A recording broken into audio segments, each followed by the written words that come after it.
Kay buti ng Ama, kay dakila niya. Sa tuwin na ito ang pambungad na pananalita sa iyo. Kung papaano tunay nga ang dakila siya at walang kapantay, naway patuloy niyong madama at makilalang lubusan. Sa gayon sa inyong sarili, kayo rin ang magbibigay patotoo kung paano siya nakikilos at buhay sa inyo.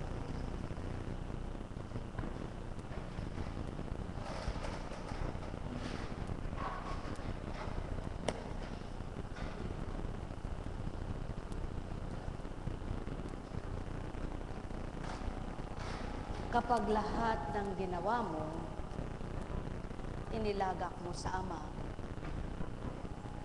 bawat panukala mo, tatanong mo sa Kanya kung ito'y nararapat baga, ituturo niya sa iyo ang harapan kung paano mo ito gagawin, kung paano mo ito tutuklin. Napakahalaga ng pagsangguni sa Kanya. Ano man ang iyong plano, batid mo mang tama ka, ngunit masigit na mapapatotohanan mo mabuti at tama ang gagawin mo kung sasangguni ka at idudulog mo sa Kanya. Ngunit maraming pilosopo, tatanungin ka, paano mangyayaring sasagutin ka, wala naman sa harapan mo ang Diyos. Ito'y nagaganap sa mga taong walang pandama. Subalit sa matibay ang pananampalataya at matatag na nagtitiwala sa Ama, di man kailangang humarap pa sa Kanya, sapagkat sa pamamagitan ng Kanyang Espiritu ay napapatotohanan ng kaharap lamang niya. At kung lahat ng tao ay magtitiwalang lubos at maniniwala sa Kanyang kabutihan at kadakilaan, di nga kaya lahat sila'y mapapala. Sapagkat ang Ama ay mapagpala, mabiyaya, hindi lamang sa material, sa salapi, at sa pagkain, kundi sa maging ganap na kapayapaan at kagalakan. Sumainyo ang kapayapaan, pagharian, kayong lubos. Buhay nga ba ang Ama? Kung papaano may mga taong magaling sa disenyo, ngunit kahit anong galing sa disenyo ng tao, mayroong iba't ibang disenyo ang alam niya. Halimbawa, creative siya talaga, magaling siyang gumawa ng mga design. Subalit sa buhay niya, hindi siya makagawa ng magandang design. Tama ba ga? Bakit? Kung minsan artist ka, subalit ang buhay mo ang bulok.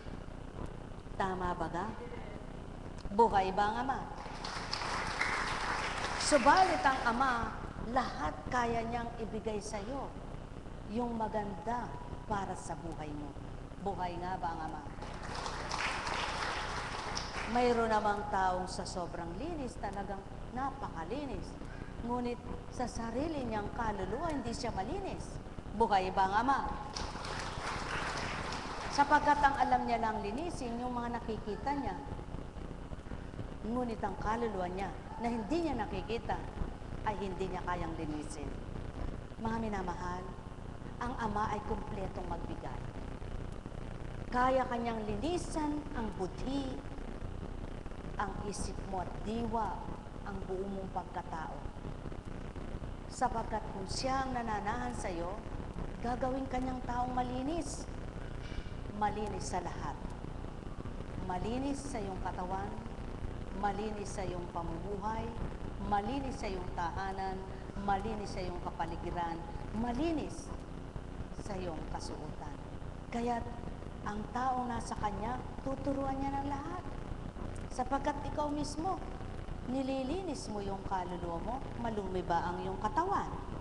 Naglilinis ka ng katawan, marumi ba yung higaan? Naglilinis ka ng higaan, marumi ba yung kainan? Simple lamang, lahat kaya niyang ituro sa iyo ang kalinisan. Na hindi ka na mahihirapang gulong-gulo ang isip mo, litong-lito ang isip mo, galit na galit ang puso mo, malilinisan mo ang lahat ng gusto mong linisan na ikaw din ay patag ang kalooban. Buhay ba ang Ama? Ngayon, kung hindi na kaya ng katawan mo, sa sobrang daming ginagampanan mo, may ibinibigay siya para yung gusto mo ay makita mo. Kaya't nasubukan mo na bang pinaglingkuran siya at binigay mong buong buo sa Kanya? Ibibigay niya rin sa iyo ang kaparaanan sa mga nakagagalak sa puso mo. Buhay ba ang Ama? Ngunit papaano nga? Paano mo nga siya ganap may bibigay sa iyong sarili? Paano mo siya ganap mapananahan sa iyong sarili? Sabi nga, madaling magsalita, mahirap magsagawa. Kapag bilang tao ka, ngunit kapag nasa espiritu at espiritu ang nananahan sa iyo, ang lahat ng mahirap, wika nga ng Ama, ay magaan para sa akin. Kaya't ang mahirap para sa inyo ay magaan kong gagawin. At ang napakahirap sa inyong mangyari, magaan kong mapangyayari. Buhay ba ang Ama? Kaya, pag sumikapan, pag sumakitan, lamang tanggapin ang katotohanan. Lahat ay mapapalaya sa lahat ng di marapat at tama. Sumainyo ang kapayapaan, pagharian kayong lubos. Buhay nga ba ang Ama? Kung papaano nagpakain sa panahon ng Kristo, patotoo lamang ang pagpapakain niya ay walang katapusan. Pinakain na ang mga tao sa panahon na yon ng buhay siya. Hanggang sa panahon ngayon, pinakakain pa rin niya. May katapusan ba ang pagpapakain niya? Wala. Sino man ang mabuhay at mamatay, patuloy niyang pinakakain. Ano ang pagpapakain niya? Ang kanyang mga banal na salita na hindi nawala dito sa lupa. Ang kanyang mga banal na ginawa na hindi malilimutan sa lupa. Na sino man ang magnasa na ito ay matutunan at patuloy na kainin, kailan may hindi mamamatay ang pag-asa ng sinuman. Buhay ba ang Ama? Paano mo kakainin? Ang tanong ng pilosopo. Kung pilosopo rin ang sasagot, dengatain mo eka. Subalit, kung ang Espiritu ang tutugon, tanggapin mo sa iyong diwa, namnamin ang iyong kalooban, makakain ang buong mong katawan, pati kaluluwa mo'y pusog iyan. Buhay ba ang Ama? Sumayin niyo ang kapayapaan, pagharian kayong lubos. Mga minamahal, walang katapusan ang paghahandog, walang katapusan ang pag-aalay, walang katapusan ang pagpapakain, walang katapusan ang pagmamahal ng Ama, walang katapusan ang paglingap niya. Lahat ng mabuti, walang katapusan para sa Kanya. Kaya lamang, tinatapos ng mga anak niya na hindi tumatanggap at di nakakakilalang ganap ang alin ang kaligayahan nila. Sapagkat pinapatay mismo ng taong kaligayahan niya. Papaano? Wala ka naman dapat alalahanin, nag-aalala ka. Wala ka naman dapat isipin, nag-iisip ka ng di maganda. Wala ka naman dapat katakutan, hindi pa man tinatakot mo na sarili mo. Wala ka naman dapat ikabahala, wala pa man binabahala mo na yung sarili mo. Bakit nga ba hindi gawing mabuhay ang disperensya? Buhayin nyo ang disperensya ninyo, ang damdamin ninyo sa Ama, ang kalooban nyo sa Kanya, ang pagnanasang kamtin siya at pagnanasang maramdaman siya. Sumainyong kapayapaan, pagharian kayong lubos. Nekaramanayahana, nekaramanayahana, nekaramanayahana. Buhay ba ang Ama? Buhay nga ba ang Ama?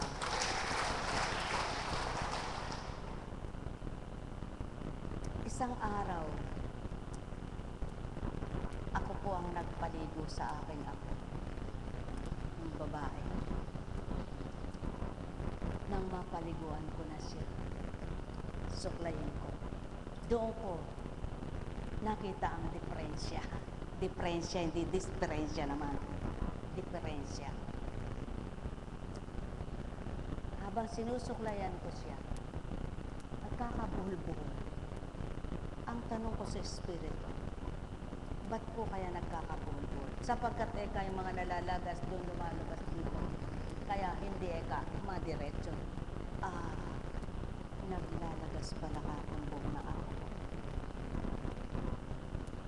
Ano po ang pamamaraan? Paputulan ng buhok. Kaya pinaputol ko po. Kasi nawawala ni buhok niya din. Sabi ng kanyang daddy, ay huwag daw paputol nung nandito po. Pag-alis na pag-alis, paputulan ang buhok niya. Tsaka ko sila sinabihan, pinaputol ko ang buhok sapagkat naglalagas. Ay sige lang po. Walang reklamo. Putol ang taglagas. Buhay ba ang Ama? Mga minamahal, napakabuti ng Diyos. Kung susunod ka sa Kanya'y wala kang mapapahamak. Nakapa mo, pati ikaw, di mapapahamak. Ngayon, di kay gaan sa bata, hindi nagkakanda, aray ko po. Teka muna nga ako, teka muna. Ngayon, kahit hindi suklayin, ganyanin lang. Tapos na. Minsan gusto lang ng tao yung maganda sa pananaw niya, kahit hirap na siya, kahit nasasaktan, kahit nahihirapan. Hindi. Kailangan kung saan ka nahihirapan, paluwagan mo. Kung saan ka nasasaktan, alisin mo. Buhay ba ang Ama? Ano ang ibig kong ituran, mga mahal ko? Kung minsan nakasasakit na sa kanyang damdamin, hindi pa rin niya makawalan, ayaw niyang pakawalan. Pakawalan mo yan, nang mawalang mananakit ng damdamin mo. Ano yun? Yung mga bagay na nakakagalit sa inyo, kayo nakakaalam niya. Buhay ba ang Ama? Subalit, ang huwag niyong pakakawalan ay pagmamahal. Huwag niyong papatayin ang pagmamahal. Sapagkat ito ang dapat na manahan kanino man, ang pagmamahal. Ngunit ang pagmamahal na totoo, hindi pagmamahal na nakasasakit ng damdamin. Sapagkat kapag nagmamahal ka at totoo pagmamahal, hindi masakit sa kalooban. Ngunit kapag ang damdamin mo'y nahihirapan, nasasaktan, hindi totoong pagmamahal yan. Buhay ba ang Ama?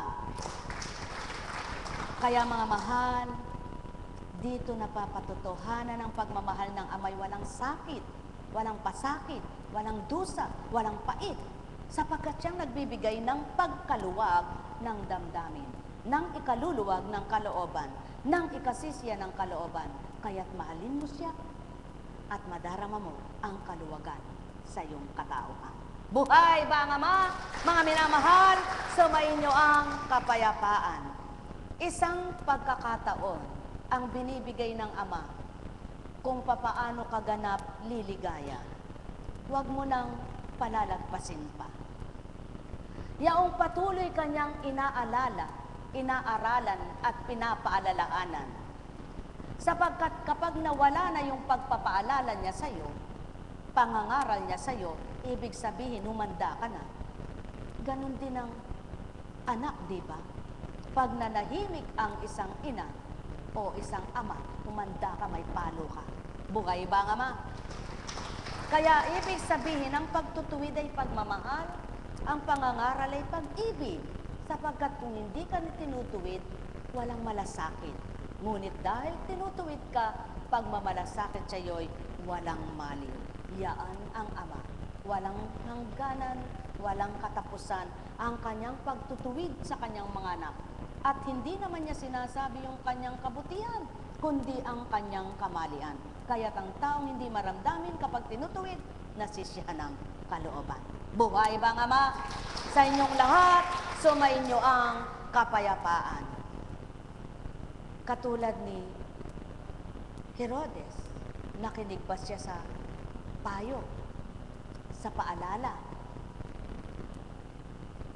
Hindi. Nagalit pa sa mabuting layunin ni Juan Bautista.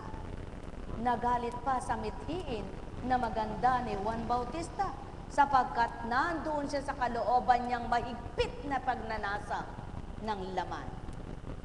Kaya't ang sinumang nasa pagnanasa ng laman at ang laman niya ang nag-ahari sa kanya, hindi niya matatanggap na buong buo ang Espiritu ng Ama. Kaya't kailangan mamatay ang laman upang pumasok ang banal na Espiritu. Kaya't naranasan mo na ba ng sarili mo ay hindi mo naramdaman? At ang nararamdaman mo ay pagmamahal ng Ama? Magalak ka. Purihin mo siya. sapagkat tunay na nakamtan mo ang biyayang walang katumbas, kapantay, o mayahambing na yaman. Yaon ay ang kalooban na pinaghari niya sa iyong kalooban bilang katauhan. Sumainyong kapayapaan, pagharian kayong lubos. Buhay ba ang Ama? Buhay ba ang Ama?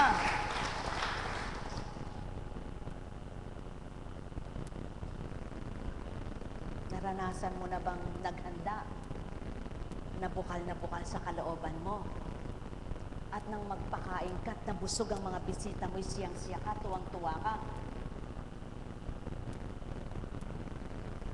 Sa makatwid, ang hain ng Ama, sa tuwing nabubusog ang mga handog niyang anak, para kainin ang mga hain niyang ito, siyang-siya siya, galak na galak pa. Naranasan mo bang maghanda na nagpakikitang tao ka lang? At yung mga bisita mo pinipili mo. Aba, masaya ka ba? Ang ibig sabihin lamang, kung nagtatangi pang puso mo, masaya ka ba? Maligaya ka ba? Ngunit kapag nasyahan ka sa lahat ng kapwa mo, pinantay ng puso mo ang nadarama nito, tunay na galak ay mag-uumapaw sa iyo. Naramdaman mo na ba yan? Naranasan mo na ba yan? Panahanin mo, buong buhay. Hindi ka kailanman malulumba. Buhay ba ang Ama? At siyaon ang Ama, tunay na dakila at mapagmahal siya.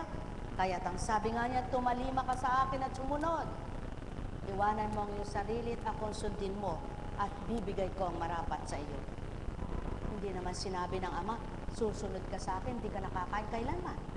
Hindi niya sinabing susunod ka sa akin, huwag ka nang gagawa ng iba pa man. Ang akin na lamang ang iyong tupdin at gawin. Hindi, sapagkat alam na, tao ka pa. Ngunit kung ang pagkatao mong pananaigin mo sa sarili mo, kailan may di mo mapag-aari ang Diyos na totoo. Sumainyong kapayapaan, pagharian kayo. Buhay nga ba ang Ama? Mahirap paniwalaan, mahirap pagtiwalaan, subalit subukan at kakamtin inyong lubusan. Ang pawang katotohanan na magpapatotoo kayo na rin naman.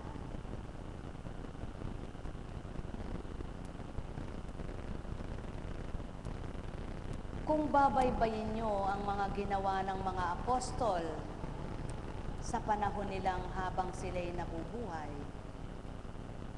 napakakarampot. Ito lang kaya ang mga sinabi nila? Ito lang kaya ang nagawa nila? Hindi. Sapagkat sa panahon ngayon, si Apo Kunching lang, isang libro pwede na. Ilan sila? Sa makatwid, hinaluan lang. Hindi lahat ay naitala. Kaya, patotoo lamang na anumang bagay na ginawa mo dito sa lupa at anuman ang ginampanan mo sa lupa, hindi lahat maitatala ang iyong salita. Ngunit sa Ama, nakatala lahat yan. Buhay ba ang Ama? Kaya, kung nais mong maitala ang mabuti mong gawa, ano dapat mong gawin? Sa Kanya ka manghawakan. Siyang iyong tuwirang tanggapin at kailan may di maliligta ang iyong gawa na mabuti dito sa lupa. Sumainyong kapayapaan, mga minamahal ko. Buhay po ba kayo? Buhay nga po ba ang Ama? Buhay nga po ba ang Diyos na totoo? Salamat. Subukan mong pag natatakot ka, lalo kang nanlalambot. Subukan mong matapang ka, parang dugo mo di ba? Parang nag-aalab, nag-iinit ang dugo mo. Huwag lang tapang makipag-away. Ganon din ang maalam na matapang ang Espiritu sa kanyang katauhan, nagpupumiglas sa paggawa, sa pagtupad ng mabuti. Kapag ka hindi mo sinunod yan, paano mapapatotohan ang Espiritu ng Diyos ang sumasayo? Tama ba ga? O kung namang nagwawala ka, at sabi mo, malakas na malakas ang Espiritu mo, anong Espiritu nasa iyo? Kung papaano nagsisiklab ang maalab na Espiritong kabanalan ng Ama, nag-aalab din, nagsisiklab din ng masamang Espiritu. Kaya lamang magkaibang gawa nila. Ano ang nadudulot sa iyo pag nagsisiklab ka sa galit? At ano naman ang nararamdaman mo kapag nagsisiklab sa alab ng pag-ibig? Magnilay kayo. Buhay ba ang Ama? Mga minamahal, kay buti ng Ama, kay dakila niya. O sige po, lumapit nga kayo dun sa ilaw na yun kung di kayo mapasok. Magtatagal kaya kayo dun sa lapit noon? Hindi. Subalit magluwat sa inyo ang Espiritu ng katotohanan. Maalab at mag-init ito, hindi kayo mapapasok.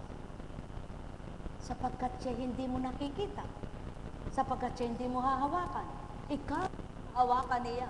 At ikaw ang pananahanin kapag nasa kanya kang piling. Kaya't malaki ang pagkakaiba. Walang pagkapunti. Hindi ka mapapasok. Hindi ka masasaktan.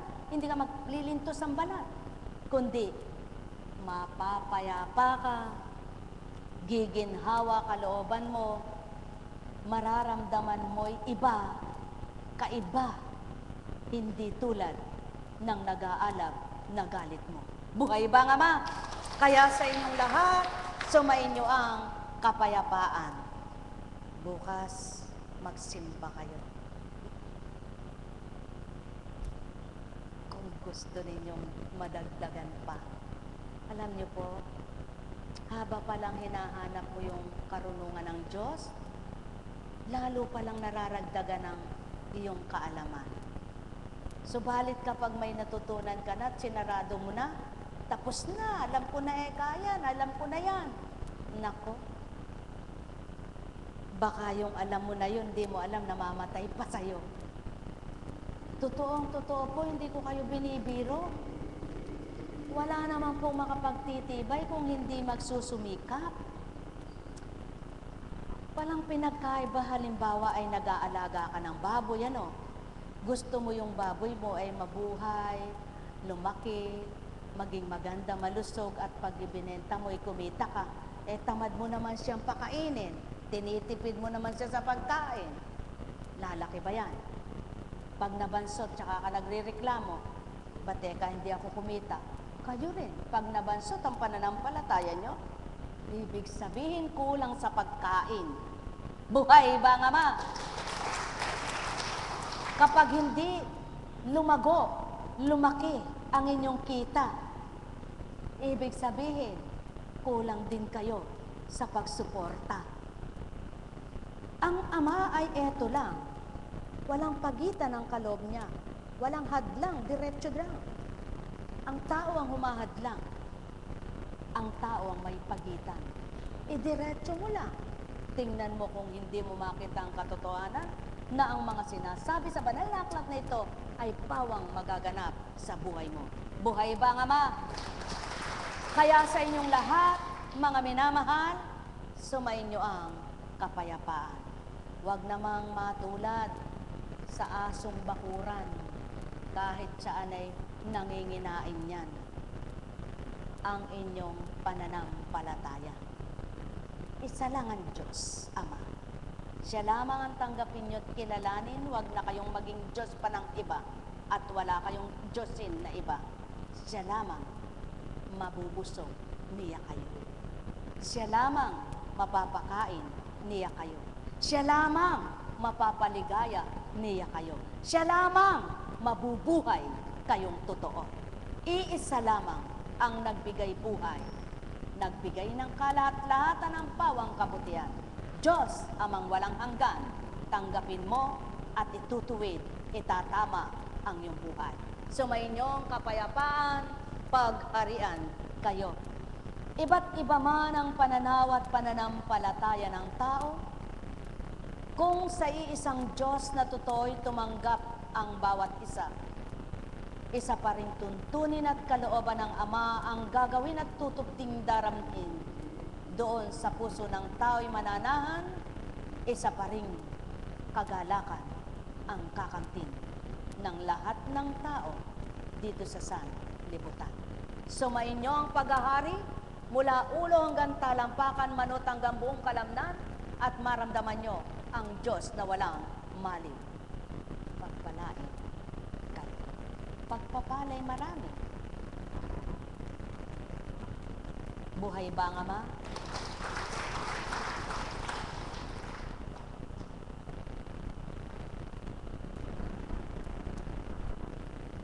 Ang kwento nga ng isang madre sa akin nung ako'y dinalaw.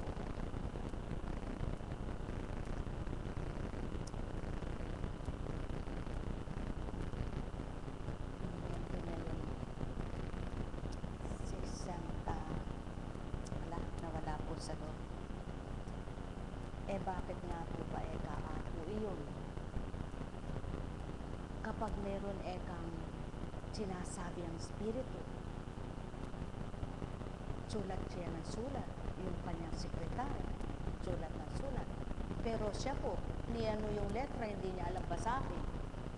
Pero nakapagtataka, kapag nakadaloy po ang Espiritu sa kanya, ang dami niyang sinasabi, ang dami niyang alam niyang basahin, alam niyang isulat. Pero pag siya po mag-isa, ay hindi niya alam kahit anong letra. Natawa po ako.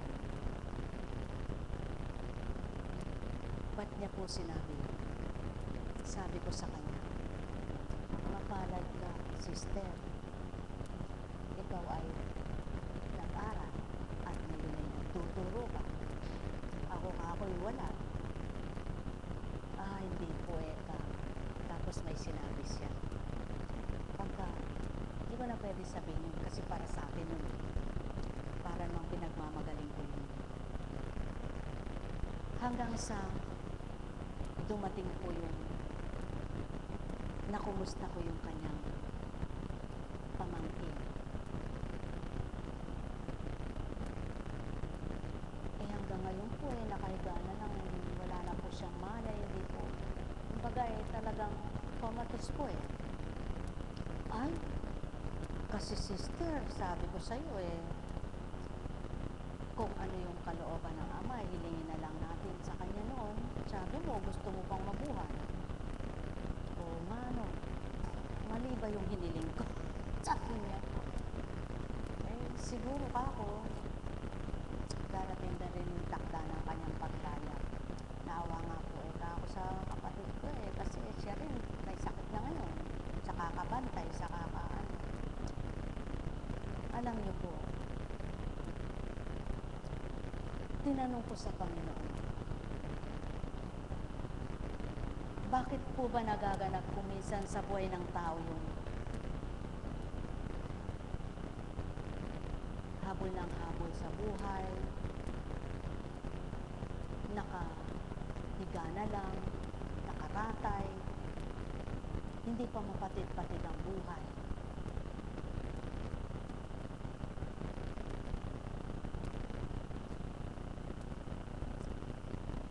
Wala pong itinugol sa akin sa ganyan.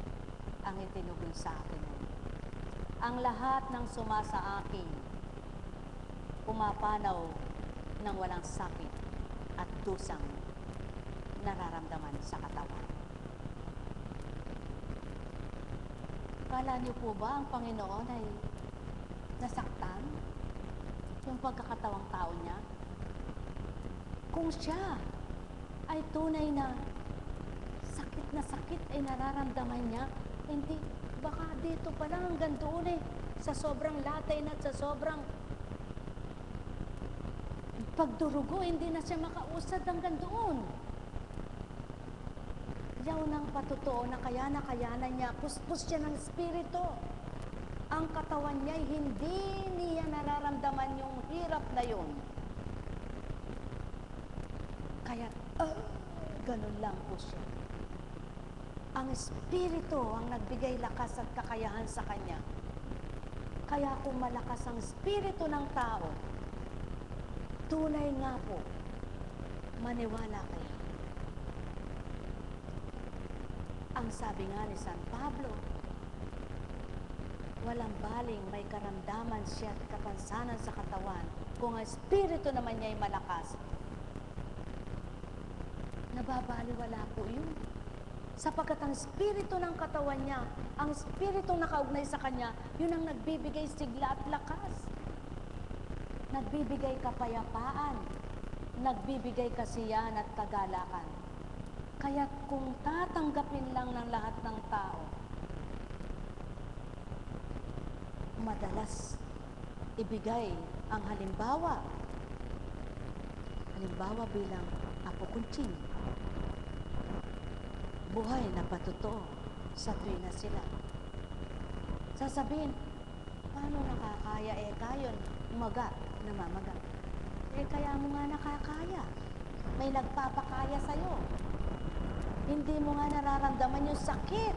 Ang nararamdaman mo ang lakas. Dahil ang Diyos ang nagbibigay lakas sa'yo. Buhay ba nga ma? Kaya nga niloob niyang 24 oras. Halimbawa, 6 to 6, 6 to 6 uli, wala kang tulog. 24 oras. Niidlip, hindi ka pinaidlip. Upang patotohanan niya. Kapag binigay niya ang lakas, may bibigay niya. Kapag tinanggap mo siya, at siya ang nasa sayo, payapa pa rin ang isip mo, walang maluluka. Buhay ba nga ma? Totoong-totoo po. Kaya kung nasa inyo ang espiritu at yung dinaramdam ninyo sa katawan, yung dinaranas ninyo sa sarili ninyo, ay tunay na nagbibigay pangunawa ang Diyos na totoo, mauunawaan po ninyong lahat kung ano ang buhay. Ngunit kapag nasa pagkatao kayo, kung paano yung iniisip ninyo, kawawa ang anak mo, kawawa magulang mo, kawawa kapatid mo, kawawa si Pedra, lahat na yan, kawawa, apektado ka. Buhay ba nga ma? Subalit, subukan mo, maaliwalas na pandama, maaliwalas na pag-iisip, maaliwalas na pagtanggap kay galak ng puso. Mga mahal, mapapatotohanan lamang yan ng mga nagtataglay ng Espiritu ng Ama. Sumayin niyong kapayapaan, pagharian kayo. Sapagkat kung paano, ang sabi nga, hanggang saan ba ang Espiritu sa iyo? Hanggang leeg? Hanggang dibdib? Hanggang bewang? O, halimbawa sinimulan sa ilalim? Hanggang tuhod? Hanggang gita? Hanggang dibdib ulit? Dapat hindi. Buo dapat. Sapagkat kung buo sa'yo, mabubuo mo yung pangunawa mula sa Kanya. Mabubuo mo yung pagtanggap galing sa Kanya. Mabubuo mo yung pagkilala. Sapagkat hindi ikaw ang kikilala, kundi yung buong Espiritu na tinanggap mo mula sa Kanya. Buhay ba nga ma? Kaya masasabi mo, paano ako naging matapang? Paano ako nawala ng panghihina kapag kaharap ko yung kapwa ko, na sa dating buhay ko kahit na ilang tao lang hiyang-hiyang kong umarap, na sa dating buhay ko parang nanginginig ang katawan ko pag mangungusap, magsasalita ako, na sa dating buhay ko hindi ko gustong nakita yung ganun, na ayoko yung ganito. Patotoong ang pagbabago mula sa Ama, hindi sa tao. Subalit, lahat ng taong tatanggap sa Kanya, mapagbabago niya. Sumainyong kapayapaan, pagharian kayo. Doon, mapapatotohanan nyo kung papaano binalangkas ng Kristo ang pulupulutong 5-50, 20, 100 para pakainin ang Ama. Nagbabalangkas din ng mga anak niya na kung papaano niya makikita ang bawat tinipon at nilikom niya ay maging ganap ang totoo sa Kanya. Pagharian kayo. Buhay ba ang Ama? Mga minamahal, hindi na binasa ang banal na aklat. Subalit bukas, maghintay kayo kung kayo ay sasamba. Kaya sinasabi sa inyo, sumimba kayo sapagkat Katoliko kayo. Kung ibang relihiyon kayo, sasabihin sa inyo, sumamba kayo. At sa pagsamba naman ninyo, dapat puso'y kasama nyo. Hindi nguso lamang at ang matay naninindahan. Ang tenga ay naglalakbay. Sumayin niyo ang kapayapaan, ang isip ay lumilipad, ang kalooban ay patay. Si Apo Kunching, di na kayang balikan yan. Ano man ang itinuran. Kaya kung pauulit nyo, kayo na lang uulit. Buhay nga ba ang Ama? Buhay nga ba ang Ama? Mga mahal, sumayin nyo ang kapayapaan. Kapag mamimili ka, ang pera mo'y nasa kotse mo, ang bibilin mo'y nasa palengke, mababayaran mo ba? Kailangan hawak mo'y pera mo para pag bumili ka, dala-dala mo na. Tama ba ka? Ngayon, cheque po pambabayad ko. Kahit na, dadalin mo pa rin ang cheque mo. Kung walang pondo, demanda ka. Buhay ba ang Ama? Ano ibig ituran, mga minamahal ko? Kapag tinatanggap nyo ang alaala mula sa Ama, huwag lamang ang isip nyo ang kasama, pati puso nyo dalad. Tama ba ka? Pagkat paano mo matatanggap ang alaalang iyan kung sa isip mo lamang iisipin, aalalahanin, at sa puso mo hindi mo'y kikintal? Kailangan kung bumili ang isip mo, bibili rin ang puso mo. Sumayin niyo ang kapayapaan, pagharian kayo. Alam kong may magagawa ang Ama. Alam kong may magagawa ang Ama. Pagkat winika niya, manalig ka na. Bawat araw, ako sa inyo naghihintay. Alam kong di ringgin kayo